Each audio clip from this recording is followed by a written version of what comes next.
Boris Yeltsin. His time as president of Russia is marked by several key factors, being hope, total crap, and broken dreams. And Russia considers Boris Yeltsin to be one of the most unpopular presidents in Russian history. But what if in an alternate timeline Boris Yeltsin resigned in 1993 as a result of the constitutional crisis? After the fall of the Soviet Union, Boris Yeltsin assumed the presidency of the Russian Federation in 1991. However, the Soviet-era 1978 constitution remained in effect. Therefore, Yeltsin began assuming increasing powers and leading to a political standoff with Parliament, which in 1993 was composed of the Congress of People's Deputies and the Supreme Soviet. There were also a lot of radical anti-Yeltsin parties ranging from the extreme right to the extreme left. After holding a 4-part referendum in April on support for his leadership and policies, as well as on the support for his earlier elections, Yeltsin called for parliamentary elections and the dissolving of the legislature on September 21st in a move not authorized by the Constitution nor by the referendum. On September 23rd, Parliament then impeached Yeltsin and proclaimed Vice President Alexander Rutskoy the acting president of Russia and barricaded itself in the Russian White House. 10 days of street fighting commenced between police and demonstrators loyal to and against Yeltsin. On October 3rd, demonstrators removed militia cordons around the parliament and took over the mayor's offices at the urgings of their leaders and tried to storm the Ostankino television center. On October 4th, the army, which had remained neutral at this point, shelled the White House using tanks and stormed the building with special forces on Yeltsin's orders, arresting the surviving leaders of the resistance. All of those involved in the events were later granted amnesty by the State Duma in February of 1994 and released from jail. At the climax of the crisis, Russia was thought by some to be, quote, on the brink of civil war. The 10-day conflict became the deadliest single event of street fighting in Moscow's history since the 1917 October Revolution. 147 people were killed and 437 were wounded, according to the official Russian government statistics at the time. In the wake of these events, Yeltsin consolidated his position, further expanded the powers of the executive, ruled by decree, and pushed through the adoption of the 1993 Constitution of the Russian Federation. This moment is also pointed to sometimes as the point in time when, before I start talking about the alternate history and conditions to change to create a Yeltsin resignation in 1993, I want to make it very clear that this is purely for entertainment value only, as this is a more modern alternate history video that discusses the impacts on things that are occurring today. I am not making a political statement of any kind, and nor am I trying to revise parts of history. Changes to occur in this alternate timeline to have Yeltsin resign and prevent the constitutional crisis would be if he just resigned following his impeachment. This would have to happen if the Russian military remained purely neutral and if its officers chose not to follow Yeltsin's orders. Without security forces, Yeltsin has very few assets in Russia to maintain his position as president, so he would resign in 1993 after his impeachment, and therefore Vice President Alexander Rutskoy becomes Russia's new president. Vice President Alexander Rutskoy had served in the Soviet and Russian Air Force from 1971 to 1993 and was deployed to Afghanistan during the Soviet-Afghan War. As a pilot, his aircraft was shot down twice, but on both occasions he managed to eject safely. On a third occasion where he was shot down, his aircraft entered Pakistani airspace and was shot down by a Pakistani jet, which forced Rutskoy to eject. He ejected safely but was captured by the locals and was briefly held as a POW. The CIA intervened to save his life to avoid interfering with the Geneva Accords and the Soviet withdrawal from Afghanistan. For his bravery and having flown 428 combat missions, he's awarded the title of Hero of the Soviet Union in 1988. Rutskoy was chosen by Boris Yeltsin to be his vice presidential running mate in the 1991 presidential election. As VP, he openly called for the independence of Transnistria from Moldova and Crimea from Ukraine.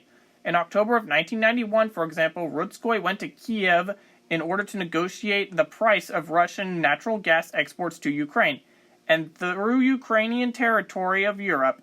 On that visit, he also claimed that Russia had control and ownership of the Black Sea Fleet based in Sevastopol, and indirectly Russian sovereignty over the whole Crimean Peninsula. He would also have a complicated relationship with Yeltsin as he openly criticized the president in 1992. Yeltsin would also suspend Rutskoy's power as vice president in early September of 1993 due to alleged corruption charges, which is pretty funny considering how corrupt Yeltsin was. Anyway, the Supreme Soviet rejected Yeltsin's suspension of Rutskoy and referred the question of the Constitutional Court. During the constitutional crisis, Rutskoy was ascended to the position of acting president of Russia by parliament and took the presidential oath of office. Rutskoy's interim presidency, although constitutional, was never acknowledged outside of Russia nor by Yeltsin, who then arrested his own vice president on October 4th and was then imprisoned until February 26th, when he and other participants from both the August 1991 coup and the October 1993 crisis were granted amnesty.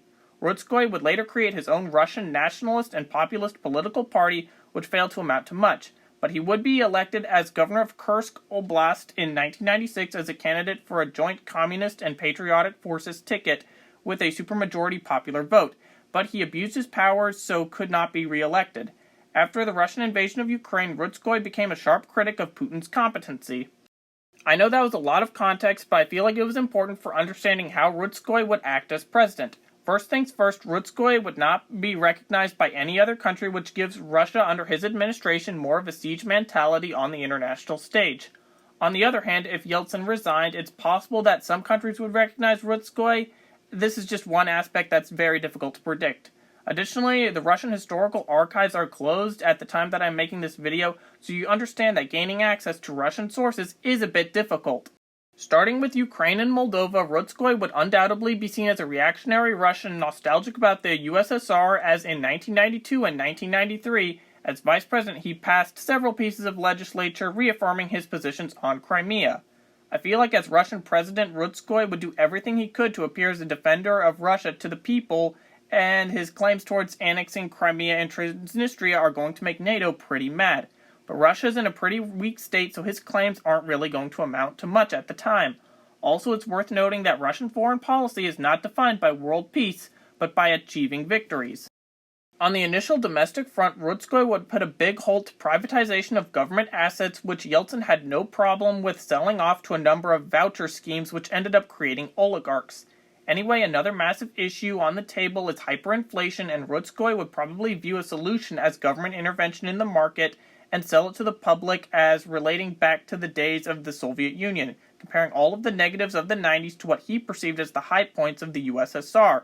Another problem is the mafia, which significantly had grown under Yeltsin, and Rutskoy would be more open to employing force, whereas Yeltsin was more interested in, corruption and making money with them. Regarding an alternate First Chechen War, Rutskoy probably also sends in military forces against the Chechens. Just look at his views on Moldova and Ukraine, so it's pretty consistent with his character to intervene in Chechnya. One major difference, though, is that the Russian domestic state, as the economy and life, is still pretty bad. But it's not as bad as it was under Yeltsin, as drugs were constantly all over the streets, and Russia in the 90s really wasn't somewhere you wanted to be. Anyway, the important factor to the war in Chechnya there is because with a somewhat better situation, morale wouldn't be as low as it was in our timeline. It probably wouldn't impact the results of the war, but the outlook would be slightly different. Also, Rutskoy is a former Soviet general and would do everything he could to modernize the military and have a more competent officer corps leading the war in our timeline. He was heavily critical of Putin for his incompetence and appointing idiots during the Russian invasion of Ukraine. So I feel like Rutskoy would then appoint more competent commanders in the war. Impacts on the United States in this alternate timeline would for sure see Clinton freak out over Yeltsin's resignation, as from Clinton's point of view, Yeltsin was an ally who did little to provoke international conflict, while Rutskoy is seen as a man who wants to rebuild the Soviet Union. Even though that's not really the case, this is just how I see Clinton reacting. But keep in mind the United States and Russians are not going to go to war or have a Cold War, they just have poor relations. The years of 1993 to 1996 would definitely see Clinton's lack of foreign policy experience show, and it's possible that Dole could defeat Clinton in the 1996 U.S. presidential election, just depending on how poorly Clinton responds to Rutskoy's presidency, but that is another indeterminate variable. Another major unpredictable variable is how Rutskoy's relationship would be with the United States, given the fact that the CIA helped save his life while he was a POW during the Soviet-Afghan War. And if you know anything about how Soviet POWs were treated by most Mujahideen factions and the Pakistanis, that's something that he could be very grateful. So he might be more okay with the United States in this alternate timeline, but again, you never know. And that's of course one of the major problems with alternate history. There are many indeterminate factors which could have drastic effects or none at all, so I'm forced to make assumptions with incomplete information. Regarding the 1996 Russian election, I feel like Rutskoy would definitely run for another term. However, he might have some issues with running a campaign as he had never run one before, and likely has a hostile relationship with most other countries, again assuming of course he had little recognition following Yeltsin's resignation, and of course assuming he had poor relations with Clinton.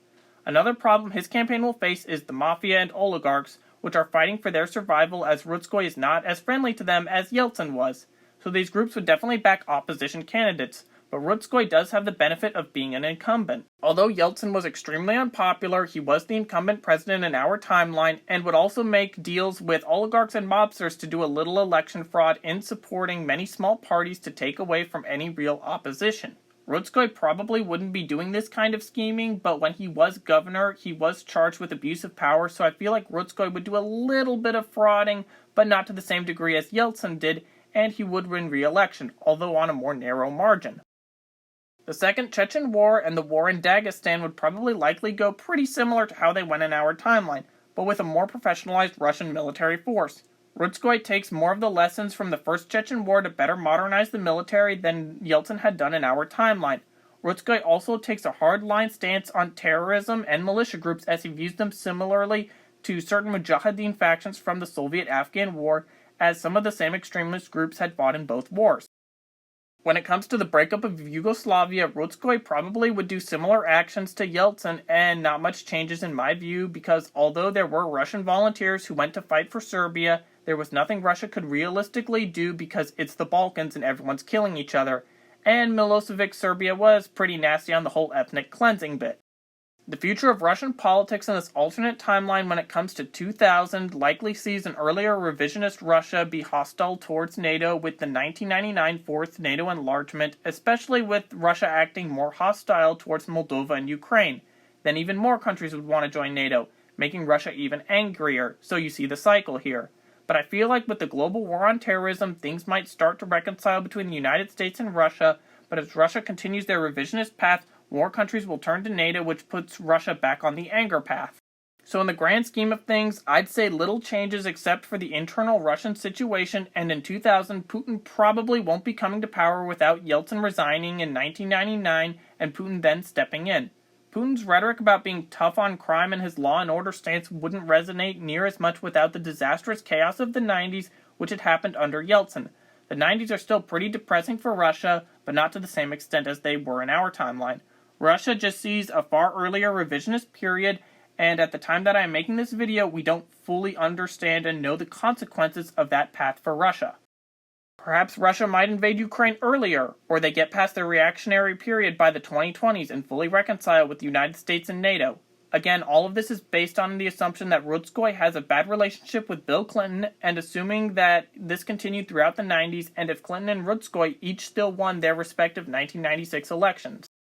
Maybe Russia continues to support a bunch of nasty PMCs in Africa, or maybe Russia eventually becomes a flourishing democracy in the 2010s and gets over NATO expansionism. Or NATO says forget everything and establishes the monarchy once again because Hearts of Iron 4 is epic. This is just one possible scenario, but what do you think would have happened had Boris Yeltsin resigned the Russian presidency in 1993? Write in the comments, and thank you for watching.